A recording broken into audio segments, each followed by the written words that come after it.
Assalamualaikum warahmatullahi wabarakatuh. Perkenalkan, nama saya Afif Rifki Asidiki dengan NIM 210410150 dari Prodi Biologi semester 2. Di sini saya akan menjelaskan dan menjawab pertanyaan-pertanyaan yang sudah ada di Google Classroom. Yang pertama ada sistem integumen. Di situ ada kulit. Struktur kulit sangat kompleks, elastis, dan sensitif, serta bervariasi pada keadaan iklim, umur, seks, ras, dan lokasi tubuh. Warna kulit bermacam-macam, misalnya warna terang, pirang, kuning, sawo matang, dan hitam, merah muda pada telapak kaki dan tangan, serta kecoklatan pada genital eksternal orang dewasa. Kelembutan kulit bervariasi, tebal, tipis, dan elastisnya. Kulit tersusun atas 3 lapisan utama. Yang pertama, lapisan epidermis. Yang kedua, lapis dermis. Dan yang ketiga, lapis subkutis atau subdermis. Epidermis terdiri dari 5. Yang pertama ada stratum cornutum, yang kedua stratum lucidum, stratum granulosum, stratum spinosum, stratum basalis. Epidermis dibentuk oleh 5 lapis sel epitel. Yang pertama ada stratum corneum, terdiri dari sel squamosa yang sangat tipis, mengandung keratinosit. Yang kedua, stratum lucidum, terdiri dari keratinosit yang bersih, tidak berinti, dan tidak jelas batas antar selnya. Sel berisi materi seperti gel yang akan diubah menjadi keratin. Eleidin, lemak berikatan dengan protein untuk menghambat masuk atau keluarnya air. Pada kulit tipis lapisan ini tidak ada. Yang ketiga ada stratum granulosum.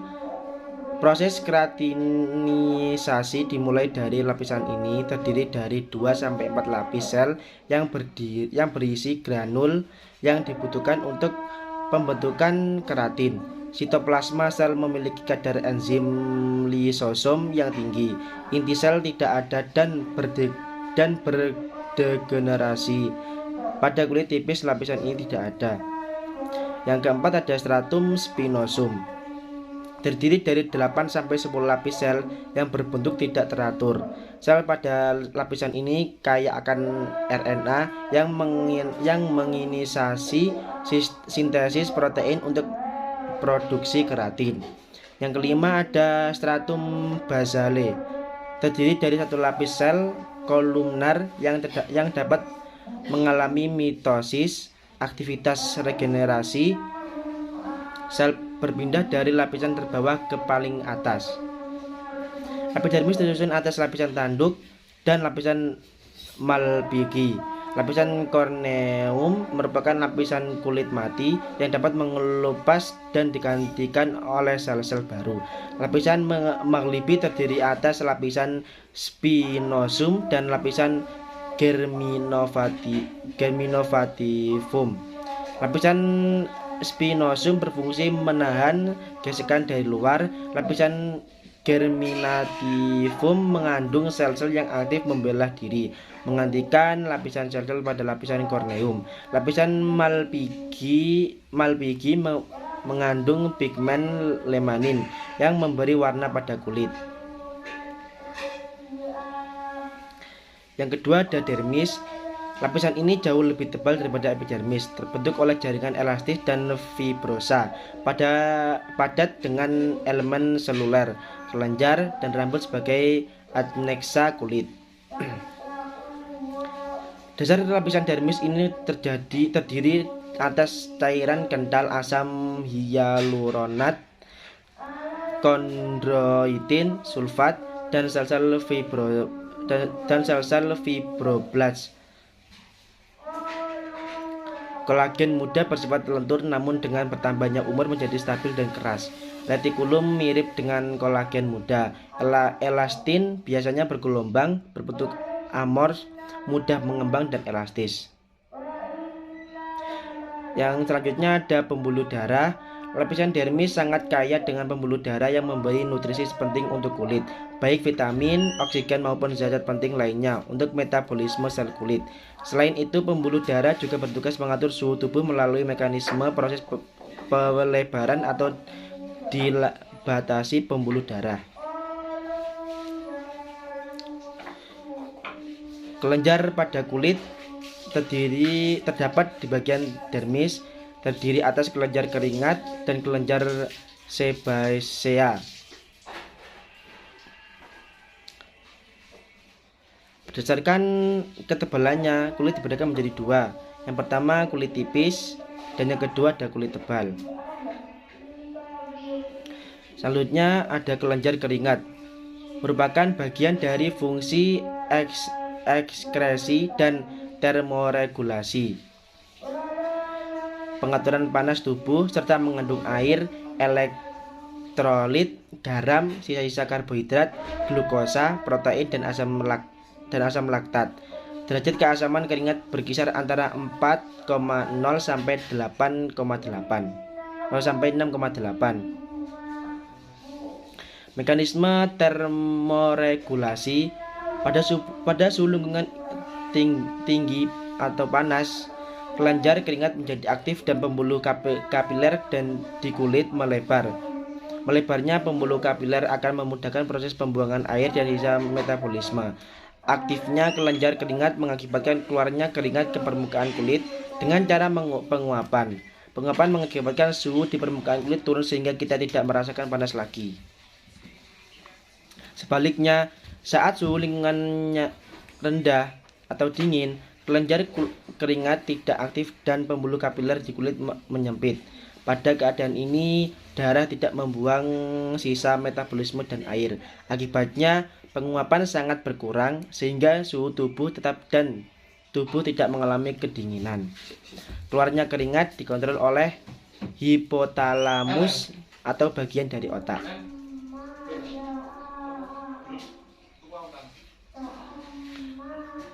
Kelenjar pada palit atau glandula sebasea terletak di seluruh permukaan kulit manusia kecuali tapak tangan dan kaki.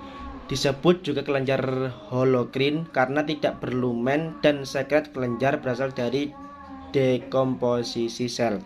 Terletak di samping akar rambut dan bermuara pada lumen akar rambut, folikel rambut. Sebum sekret terdiri atas trigliserida, selualen, wax ester, kolesterol, dan asam lemak bebas. Sekresi dipengaruhi oleh berbagai faktor dan hormon androgen. Kelenjar ceruminose terdapat pada telinga luar, di mana kelenjar keringat berubah menjadi kelenjar ceruminose, bekerja sama dengan kelenjar sebsea atau lemak untuk menghasilkan serumen atau kotoran telinga. Warna kulit, penentuan dasar warna kulit, kuantitas melanin yang tersimpan di dalam sel epidermis. Bagian selanjutnya adalah kuku. Kuku adalah bagian terminal lapisan tanduk atau stratum cornuum yang menebal. Bagian kuku ada dua, akar kuku nail rod dan badan kuku nail plate. Bagian kuku yang terletak di atas jaringan lunak ujung jari dan yang menonjol ke depan jari kuku. Selanjutnya ada rambut, terdiri atas akar rambut dan batang rambut. Ada juga tipe rambut lanugo yang halus, tidak mengandung banyak pigmen pada bayi. Rambut terminal yang kasar, banyak pigmen, mempunyai medula pada orang dewasa.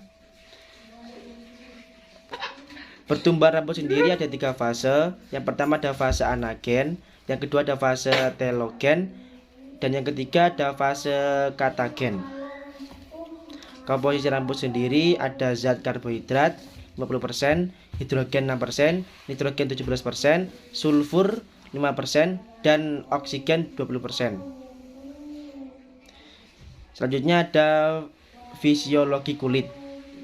Fungsi proteksi atau perlindungan, gangguan fisik dan mekanik dengan adanya bantalan lemak subkutis, sinar UV atau di atas oleh melanin, kimiawi, lemak permukaan kulit dari kelenjar palit pH 5,0 sampai 6,5. Lemak permukaan juga berfungsi mencegah mikroba masuk. Proses keratinisasi juga merupakan sawar mekanis karena sel-sel tanduk melepaskan diri secara teratur dan diganti oleh sel muda di bawahnya. Sawar kulit berfungsi mencegah keluar atau masuknya zat yang berada di luar ke dalam atau dari dalam keluar tubuh. Bagian tubuh yang sawar paling rendah ada skrotum, kulit wajah, dan punggung tangan. Bagian tubuh yang sawar paling baik adalah telapak tangan dan telapak kaki.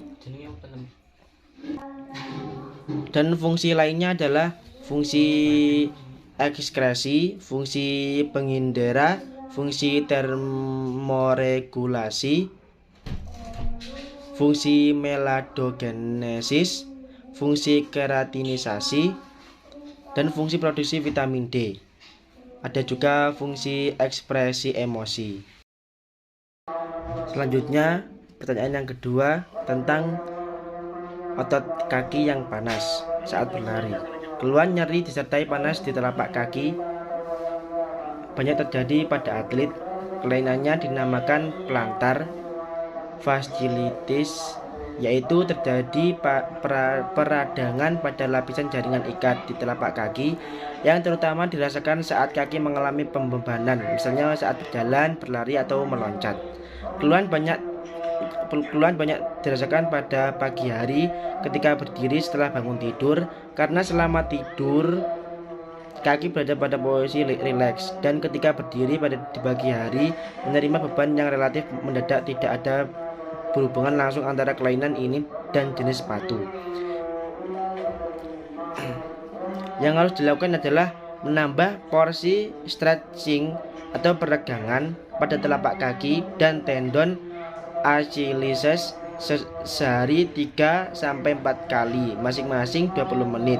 Karena dengan melakukan peregangan, maka jaringan yang tegang akan berkurang dan nyeri pun bisa diminimalkan. Selanjutnya, soal yang ketiga tentang jantung, viscus, atrium, amfibi, reptil, aves, dan mamalia. Yang pertama, viscus sendiri terdiri dari dua ruang, yaitu serambi atau atrium dan sebuah bilik atau ventricle. Dan yang kedua ada amfibi, 3 ruangan, yaitu 1 bilik dan 2 serambi kanan dan kiri yang berdinding tipis. Sedangkan reptil sendiri memiliki 4 ruang, yaitu 2 serambi dan 2 bilik, memiliki sekap tapi belum sempurna. Sedangkan aves memiliki 4 ruang, yaitu 2 serambi dan 2 bilik. Antara serambi dan bilik dipisahkan oleh sekat yang sempurna. Mamalia juga memiliki 4 ruangan, yaitu 2 serambi dan 2 bilik. Selanjutnya, jelaskan pencernaan hewan ruminansia. Hewan ruminansia adalah hewan herbivora yang memiliki 4 bagian lambung. Hewan ruminansia adalah hewan pemamah biak seperti lembu, biri-biri, dan domba. Hewan ruminansia memiliki sistem pencernaan yang berbeda dengan hewan lain. Mereka memiliki organ pencernaan yaitu mulut, kerongkongan, lambung, usus, dan anus.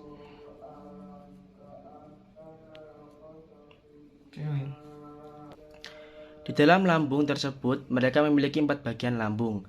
4 bagian itu terdiri dari rumen, retikulum, omasum, dan abomasum. Berikut penjelasan mengenai organ pencernaan hewan ruminansia. Yang pertama ada organ pencernaan, dibagi ada menjadi mulut. Hewan ruminansia memiliki gigi seri yang berada di bagian atas. Gigi seri berfungsi untuk memotong makanan, sementara gigi geraham berfungsi mengunyah makanan. Mereka juga memiliki rahang yang dapat bergerak ke samping kanan dan kiri ketika mengunyah makanan. Yang kedua ada kerongkongan. Kerongkongan adalah organ kedua dalam proses pencernaan hewan ruminansia. Hewan ini memiliki kerongkongan yang sangat pendek. Rongga kerongkongan mereka juga dapat melebar sesuai ukuran dan tekstur makanan. Yang ketiga ada lambung. Lambung pada hewan ruminansia terdiri dari 4 bagian. Bagian pertama yaitu rumen atau perut besar. Makanan yang masuk ke dalam rumen akan dicerna hingga menjadi bubur. Bagian kedua adalah retikulum. Di dalam retikulum, makanan akan mengalami fermentasi dengan bantuan bakteri dan protozoa. Kemudian bagian ketiga adalah omasum atau perut kitab. Bagian ini berfungsi untuk mencerna makanan. Kemudian bagian terakhir adalah abomasum. Di dalam abomasum, makanan dicerna menggunakan enzim pepsin. Dan selanjutnya ada usus halus adalah organ pencernaan yang berfungsi menyerap sari-sari makanan. Selain itu, usus halus juga sebagai penyalur sari makanan ke seluruh tubuh. Selanjutnya ada anus atau rektum. Organ pencernaan yang terakhir ini berfungsi sebagai tempat keluarnya sisa-sisa makanan yang sudah kehilangan sari-sari makanan. Yang kedua ada pencernaan hewan ruminansia. Hewan manusia memiliki sistem pencernaan yang berbeda dengan hewan lain karena proses pengolahan makanan lebih lama dan melalui 4 bagian lambung. Urutan proses pencernaan hewan ruminansia adalah mulai dari mulut, kerongkongan, rumen, mulut, retikulum, omasum, abomasum, usus halus, dan anus. Untuk lebih jelasnya berikut urutan proses pencernaan hewan ruminansia dikutip dari Dina Lebak ab.co.id. Pencernaan mekanis di mulut. Makanan di mulut mengalami proses pencernaan secara mekanis melalui gerak rongga mulut. Kandungan pH dalam air liur hewan ini mencapai 8,2 serta memiliki kandungan sodium bikarbonat tinggi. Air liur ini berfungsi menetralkan pengaruh asam dari makanan. Kedua, proses pencernaan di bagian rumen. Rumen atau perut besar adalah rumen terbesar di dalam sistem pencernaan hewan ruminansia. Bagian lambung ini dilapisi oleh papilia. Pada bagian ini, makanan diserap oleh volatile fatty acid atau VFA dan mengalami fermentasi oleh mikroba. Kandungan pH dalam rumen adalah 6-7. Bakteri di dalam rumen menghasilkan enzim yang membantu proses penguraian makanan, sehingga makanan dapat mengeluarkan nutrisi yang dibutuhkan oleh tubuh. Proses pencernaan di rumen menghasilkan gas yang terdiri dari metan dan karbon dioksida dengan jumlah 20-40%. Gas yang menumpuk di dalam rumen akan dikeluarkan melalui sendawa. Proses pencernaan di bawah bagian retikulum adalah bagian lambung kedua di dalam tubuh hewan ruminansia. Pada bagian ini, makanan difermentasi oleh mikroorganisme, sehingga retikulum berfungsi sebagai tempat fermentasi kedua dari proses sebelumnya yang disebut diabsorpsi. Proses ini menghasilkan VFA, amonia, dan air. Proses pencernaan di bagian omasum adalah lambung ketiga atau perut kitab atau buku. Makanan yang berasal dari retikulum kembali mengalami fermentasi di mikroorganisme. Lambung ketiga ini berfungsi mengatur arus makanan ke abomasum dan menyaring partikel makanan yang besar. Di dalam dinding omasum juga terjadi penyerapan kandungan air dari makanan hijau.